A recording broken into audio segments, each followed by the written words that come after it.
On May 11, 2026, first responders answered a medical call at a home in the San Fernando Valley. They found 29-year-old Memphis Grizzlies forward Brandon Clarke dead from a suspected overdose. The news sent shockwaves through the league. Players across the NBA expressed their disbelief and sorrow, with stars like Jason Tatum posting silent public tributes to mourn the sudden loss of a respected peer. People who knew Brandon Clarke described him as the gentlest soul. His agency and his teammates remembered him as the first person to offer support to a friend in need. Off the court, he dedicated his time to a foundation he built to improve literacy and provide resources for youth in the Memphis community. The loss hit the Memphis locker room especially hard. Ja Morant, who entered the league the exact same year as Clarke and played alongside him for 7 seasons, shared photos of the two together, writing an agonizing caption, "Gone way too soon. It's bigger than basketball." Brandon Clarke had realized the ultimate athletic dream: generational wealth, elite status, and a career built on physical dominance. But the $52 million contract and the professional success masked a physical and psychological toll that was quietly beginning to fracture. The first public sign of distress surfaced just weeks before his death, in April 2026. Arkansas police engaged in a 100-mile-per-hour highway chase that ended with Clarke's arrest. Inside his vehicle, authorities found trafficking-level amounts of a substance called kratom. Kratom is a plant extract with a complex pharmacological profile. As you can see in this molecular model, its compounds bind directly to human pain receptors. Because of this mechanism, users frequently take it to self-medicate for severe, chronic pain, and it is also commonly used to manage the grueling symptoms of opioid withdrawal. The arrest and the fatal overdose present a jarring final chapter. But underneath these events lies the isolated reality of chronic physical trauma and the high-stakes world of pain management in professional athletics. Clarke's path to the NBA required years of absolute physical dedication. Growing up in Vancouver, he honed his skills on the court before earning a spot playing collegiate basketball at San Jose State.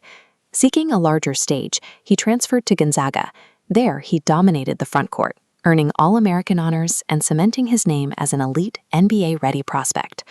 All of that grueling physical labor paid off on the night of the 2019 NBA draft. Selected 21st overall, Clarke walked across the stage, securing his place among the best basketball players on the planet. His professional success arrived rapidly. He earned all-rookie first-team honors, built a reputation as a highly efficient scorer for the Memphis Grizzlies, and signed a massive 4-year, $52 million contract extension. By late 2022, Clarke had secured generational wealth and realized his ultimate athletic dream. He had built a life where his physical body served as his greatest financial asset, his primary tool for success, and his core source of identity. In March 2023, a torn Achilles tendon required massive reconstruction, its early season games, to a tiny bar representing 2 games in 2025-26. In the unforgiving economy of professional sports, a broken body strips away an athlete's utility. Without the ability to play, an injured player faces immediate professional obsolescence and the sudden, disorienting loss of their life's purpose. Banishment to the rehab room exacts a profound psychological toll. Instead of competing in packed arenas, the athlete spends their days sitting motionless on clinical tables, trapped in a stark, painfully quiet environment. This physical isolation creates a social vacuum. The injured player is severed from the daily routine of practices and flights, effectively cut off from their teammates and the only social circle they know. When you combine severe, chronic physical pain with total mental isolation, the risk of desperate self-medication increases. The athlete is left alone to manage both the physical agony of a failing body and the mental anguish of a stalled career. Viewed through this lens, the reckless highway chase and the possession of painkillers in Arkansas appear as the tragic, visible symptoms of a man mentally and physically buckling under the weight of an impossible rehabilitation. The true danger of the NBA grind extends far beyond the moment attendance snaps. It lives in the silent, agonizing, and often unsupported psychological battle fought entirely in the shadows during the years that follow. Today, the legal charges in Arkansas will never see a courtroom. The investigation into a suspected overdose continues, and inside the Grizzlies facility, Brandon Clarke's locker remains permanently empty.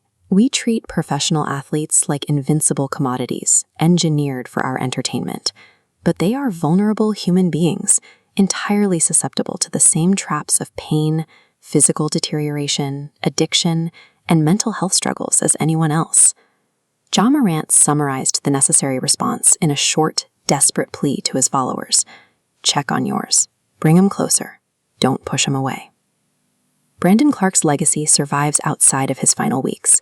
It lives in the joy he brought to the court, his dedicated philanthropy for children in Memphis, and the vital, urgent conversation his passing forces us to have about athlete welfare. Brandon's story is a reminder of the invisible battles people fight every day.